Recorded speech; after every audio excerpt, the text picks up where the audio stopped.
Hey, I didn't mess up this time. There you go. Attaboy. Welcome to Beyond the Game on the voice of Nassau Community College, 90.3 WHPC. I'm Jacob Volk. Sitting across from me, Brandon Johnson, Dominic Arbolino, and Eric Fischetti. Guys, what's good? I'm good. I just wish I could be elevated. I'm sitting so low to the ground. I'm standing. I'm the You can opposite. elevate the chair. This chair doesn't go up. You want Oh, to it switch? It goes lower. Look at this. I'm the opposite. I'm out of my element. I usually stand. I feel like a mini-me. You feel like Vern Troyer. Yeah. The number to call, if you have something on your mind, is 516-572-7440. We do have a great show planned for you today at about 3:15, 3:30ish, depending on how long the first two topics go. We'll be airing an interview with Doug Feldmann, the author of Whitey Herzog Builds a Winner. Right before that, we're going to be giving away some Long Island Ducks tickets, so you're going to want to stay tuned for that. Yeah. But we have to start with baseball and another segment of New York Notables. Some Axl Rose for you. The notables for the Yankees are Dellin Betances, Gary Sanchez, and David Robertson. Oh my God. Can we talk about Gary Sanchez right now? Yes. Oh my goodness, this guy is on fire. He's amazing. I have more faith that Gary Sanchez is going to turn into an absolute star than I do Aaron Judge. Really? Ooh. Yes. 44 straight games the guy 34 straight games. It seems like it's been 44. But he makes up for it with his home runs. I mean, You can't Yeah, make but up like- for strikeouts. We also have to realize, and I feel like a lot of people forget, I even forgot, this is Sanchez and Judge's first full season in the MLB. Yep. Everyone forgets that because it seems like they've been here forever, and it really does seem like that. You know, I'm not going to knock it on them, especially Judge, because although he has struck out almost every game for, 35 games? 34 straight games. Although, I mean, he is breaking records left and right, but, you know, I'm talking about the strikeouts, too. He is breaking the record, but he is making up for it with his on-base and his defense. You can't make up for it. Look how much his average has dropped. I don't care about on-base percentage.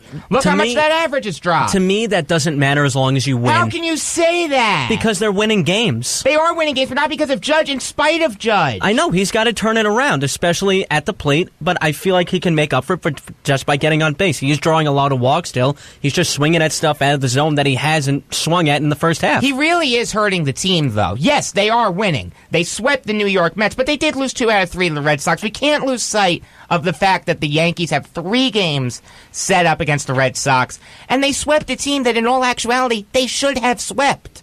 I mean, there's really no excuse for them to not sweep an inferior team. You're right, but they did win those games, which is the bottom line. You needed to win those games. You're reading too much into that, Eric. You're reading too much into it. Use your noodle. This team is not good against good teams, and that's going to hurt them in the playoffs. You know it will. Of course it will, and they need to turn it around big time, but right now, you can't lose sight of... And just to be clear, I think they can.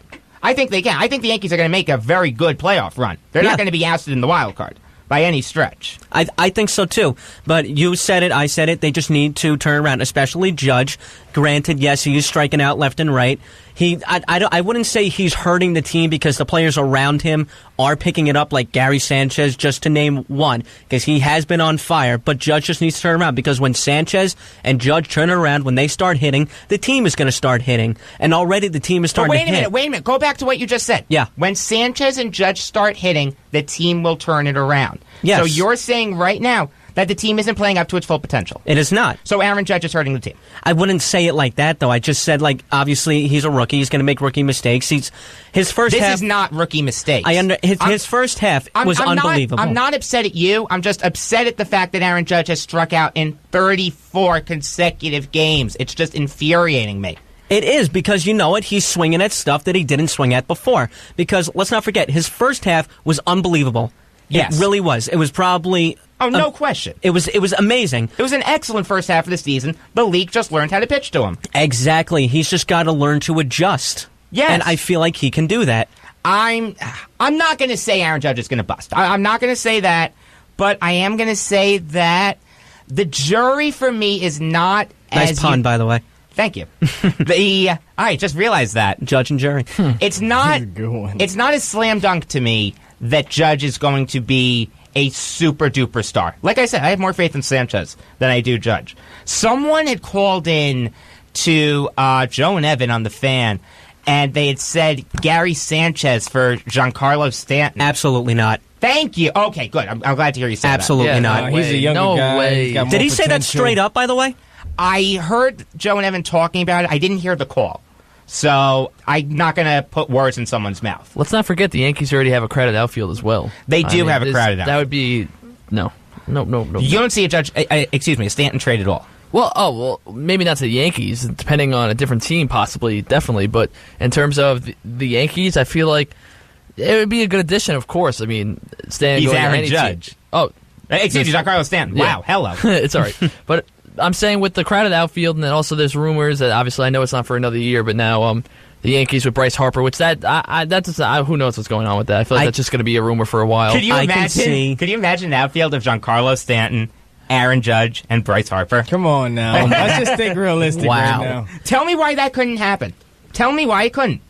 Can you give me one slam dunk reason why that couldn't happen? If the Yankees reached in their farm system and traded for Stanton, and Bryce Harper asked for an amount of money that only the Yankees could give? I feel you. But why would you want to give up Sanchez, though? I never said I would give up Sanchez. Oh, that's what I'm saying, but the talk was about trading for him to get Stanton. The Giancarlo Stanton trade for me, and I don't think it's going to happen to the Yankees, you would have to include Clint Frazier and probably Gleyber Torres, along with maybe a Jordan Montgomery. And maybe someone else also. I'd rather give up Chance Adams than Montgomery, honestly. Okay. But the thing is that I don't even think the Yankees need him. They don't. I really don't. They honestly don't. They don't even need Harper either, but I feel like Harper could go to the Yankees. They need the most? Manny Machado. Yes, exactly. Manny Machado. Although Headley has been playing well. Yes, at first base. Oh, my God. Yeah, but he's going to move back to third when the season's over. If the Yankees and especially when Bird comes back, who could come back within the next 2 weeks. Bingo. If the Yankees can get Manny Machado, that's unreal. Oh, my goodness. Would you give up Tyler Austin? Yes. Oh, yeah. Heartbeat? Yeah.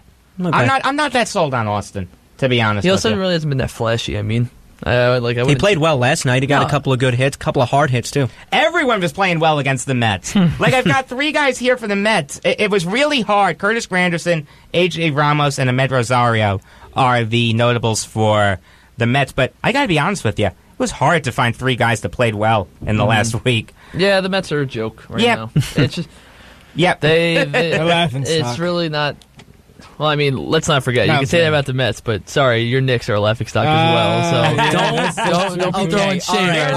Wait a minute. They haven't lost a single game so far this year. They are tied with the Warriors right now. Watch your mouth. Oh, yeah. Yeah, that is true. 0-0. Yep. So are the Nets. Brooklyn. Hey, I actually think the Nets have a chance of making the playoffs this year. I really do. Whoa. Yeah. Come on. Oh, my heart just Are skipped you a beat. serious? You think the Nets are better than the Knicks? Yes. My heart just skipped a beat. No. I think the Nets are... I wouldn't go that You don't think the far. Nets are better than the Knicks? No. What? No, I don't. By a landslide. Do you think the Knicks and the Nets are on the same platform? I think right now the Knicks are better than the Nets, but long term the Nets are better set up than the Knicks. I don't know. I can see that. Yeah. Tell me one superstar on that team. Well, I D'Angelo Russell. He's not a superstar yet. He's not a super yet. Okay. Yes. I You're just right. want to make that Even clear. if they're Yet, so but he's no, on the you're right, rise you're for right. it. They improve their team all around, I feel like.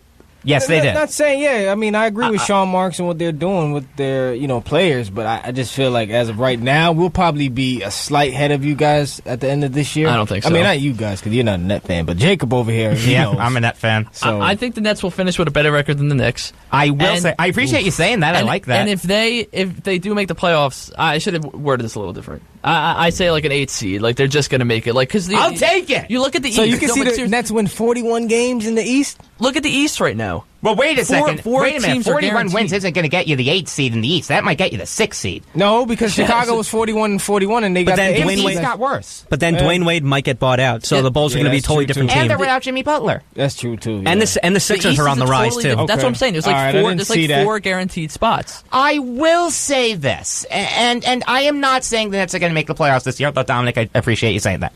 If D'Angelo Russell looks like the second coming of Jason Kidd, if Karis LeVert, RHJ, and Isaiah Whitehead play out of their mind, which they can. I like those 3 guys. If Sean Kilpatrick can score, if Alan Crabb can shoot lights out. Also, Granted, it's what a about lot of Jeremy ifs. Lin? It's a lot of ifs. If Jeremy Lin can stay Damari healthy. Carroll? I'm not relying too much on Carroll. Well, yeah, but I just hopefully just be a key player. Okay, if Damari Carroll can An do... X factor, you mean, right? If Yeah, key Damari role. Carroll can do what he did under Kenny Atkinson with the Hawks, it's possible the Nets could do something. It's a lot of ifs.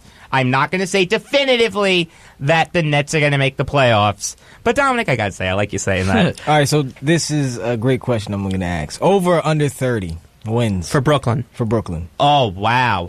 I'm going to say... I'm going to take the under. I really am. I don't think they improved to 10 wins. I'm going to don't. say even. You're going to say even? Okay. I like yeah, that. even. Yeah, I like that. You are listening to Beyond the Game on the voice of Nassau Community College, 90.3 WHPC. I'm Jake Volk. Sitting across from me, Brandon Johnson, Dominic Arbolino, and Eric Fischetti. Number to call if you have something on your mind is 516-572-7440. And we talked about baseball. We talked about Stanton. We talked about the Yankees-Mets series. So let's get to football. Time for another edition of New York Notables. I love the sound effect. I know you don't. I do. I'm so happy we're doing it for football now. I At first know. It was started as a baseball thing. Yeah, Really quick, makes sense. though, instead of using rosterresource.com, I'm using profootballfocus.com for these notables. So without further ado, notables for the Jets are Claude Pellin, Julian Stanford, and Dexter McDougal. I'm going to make a bold prediction, Dominic. Both Pellin and McDougal will make the 53-man roster. I think so. No, I mean, you saw it a lot, especially in the preseason game. McDougal got thrown out a lot, and he really didn't give up anything. He was very aggressive, which we haven't seen aside of Dexter McDougal. He's actually, I think, one of the remaining guys. I think maybe the last guy on the Inunwa. Itzik draft. Inunwa, Dozier, and McDougal. So, excuse me. But in terms of at least being productive, at least. But Yeah. Yeah, I mean, and also, these names are kind of different names, but if you look back at the preseason game, they all played well. Stanford had the big hit on Tanny, the Tennessee's quarterback. It was actually probably a little helmet-to-helmet right there, but they didn't really call it because of preseason. But which actually, this kind of is a good discussion I was just kind of wanted to bring up. I feel like they were very lackluster on the penalty calling in preseason, and I feel like they shouldn't. I agree with you. Because what's the difference? You guys just, like, the players are still hitting each other nonstop. Football's still football. Exactly. Let's not forget. This is preseason for the referees, too. They got to get back in the swing of things, too. too. That's true as well. But, yeah, definitely not, like, obviously explosive names from the Jets, I would say, as you... Like, definitely, none of them played. Yeah. Although Josh McCown, I will say, looked very good. Yeah, he that had... throw to Robbie Anderson was amazing. Yep. Like, All that right. really You impressed could me. be seeing that a lot. It during the season, hopefully. No, I don't want McCown starting. I want Hackenberg. Neither Barring do I, a but- massive injury to either one of the quarterbacks, I would say that Hackenberg will, and has to start. I wouldn't go that far. Needs to start, yes. I don't think he will. Can I the don't think Jet he will linemen either. keep him healthy this year? I think Hackenberg... Oh, man alive. Yeah. I think like I said, I think our offensive line, the Jets' offensive line, improved. Okay. I think it did a lot. I mean, in terms of losing the veterans we've lost, the Jets have lost in the past, the Brickshaw Ferguson and Mangold Absolutely. as well. Which is another thing. I still understand. Mangold's still out there. Why not bring him out on a veteran minimum? Bring him back. He definitely needs a better room. Because, you said, he's aging. And I understand they want to give the young guys a chance, and I'm totally fine with that because Wesley Johnson played pretty well in his replacement in terms of last year when Mangold was injured and then now. So did Brandon Shell. So I just don't understand. Why not bring him back on a veterans minimum, maybe a backup just to teach the guys, or even bring him as an offensive lineman coach. I don't care. Mangold needs to be a Jet for life. You can't let him go anywhere else. Who is the Jet offensive? Oh, it's Steve Marshall. That's who it is. Yes. Steve Marshall's actually done a pretty good job with the Jet line. Going from the left side to the right side, you have Beecham, and then you have James Carpenter, Wesley Johnson, Brian Winters, and then the right tackle spot's up for grabs between Brett Quayle, Qualley. So it's a very hard name. It's a stupid name. Are you confident in that offensive line as of right now? If Brandon Shell is the starting right tackle, it's pretty solid. I'm not going to say it's one of the best in the NFL, but in terms of how young they are, and you got some veteran guys in there. I want to go back to something you said, Brandon, with Christian Hackenberg staying healthy. Yeah. Is this a rock-solid offensive line? No, it does have its holes, but I haven't seen anything in Christian Hackenberg that makes me think he's an injury concern. I got you. Okay. I've seen more to make me concerned that he might not be a good quarterback, but not because of injuries. Because he's big. I still can't get over the fact that the Jets only scored 7 points against the Titans. They only gave up 3. That was amazing. Great job defense. But only scoring 7 points, that killed me. Yeah. They did the literal bare minimum to win. They had one scoring play and won. That's the literal bare minimum. Oh, my goodness gracious. I mean, they got a little bit of a tougher defense coming up in Detroit, so hopefully maybe we'll see some improvements they can try to prove I hear to ya. the fans. Notables for the Giants are Landon Collins, Dalvin Tomlinson, and Calvin